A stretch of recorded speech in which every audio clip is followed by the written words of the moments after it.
Malacanang should make sure that this is the narrative that we should all be focusing on. What are we going to do to preserve the welfare or promote the welfare of our learners?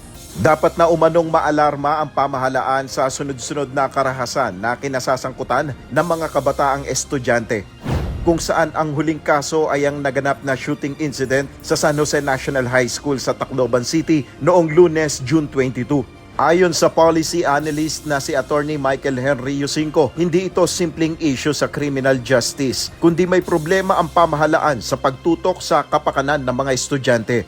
Bukod sa seguridad, malaking usapin rin dito ang kalidad ng edukasyon na natututunan ng mga kabataan.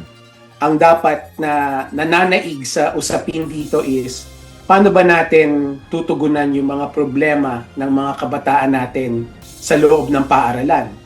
So isa lang doon yung seguridad, right? Meron din dyan yung nutrisyon. Meron din dyan yung ano ba yung natututunan nila? Sino ba nagtuturo sa kanila? Nakasaad sa ulat ng Philippine Institute for Development Studies ang learning crisis na kinakaharap ng bansa. Nabatay sa World Bank 2022 report, 9 sa 10 Pilipino ang hindi nakakabasa at nakakaunawa ng isang simpleng text na angkop sa kanilang edad na 10 taong gulang. Ang isyung ito ay tinanggap na malaking hamon ni Pangulong Ferdinand Marcos Jr. Ayon kay Attorney Yusinko, ang pangangalaga sa kapakanan ng mga kabataang estudyante ay hindi lamang obligasyon ng gobyerno, kundi malaki rin ang pananagutan dito ng mga magulang o guardians. Kikita na nga natin na yung mga nangyayari sa learners natin sa loob ng bahay nila, relevant din, napaka-importante din dun sa welfare nila. Right? Anong nangyayari dun sa barangay nila, sa labas ng bahay nila, sa kung saan sila naglalaro, kung saan sila naglalakad. Bukod sa krisis sa edukasyon, problema rin ang kahirapan na nararanasan ng isang pamilya na may kontribusyon rin kung papaano nauhubog ang pag-uugali o pagkatuto ng isang bata.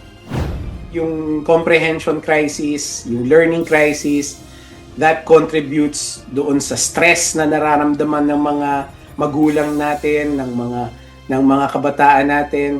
And of course, that stress also contributes to the learning crisis. Yung kahirapan na nararamdaman ng marami sa atin, of course, yan yung nagpipigil na magkaroon ng mas magandang approach dun sa pagturo sa mga kabataan natin, especially on the side of yung mga households natin. Ayon kay Attorney Yusinko, hindi na kailangan ng mga bagong batas upang mabantayang mabuti ang kapakanan ng mga kabataan. Ang kailangan lamang anya ay ang pagpapalakas ng implementasyon ng mga umiiral ng batas sa bansa. Nel Maribuhok, UNTV News and Rescue, Diyos ang aming sandigan, serbisyo publiko ang aming pinahalagahan.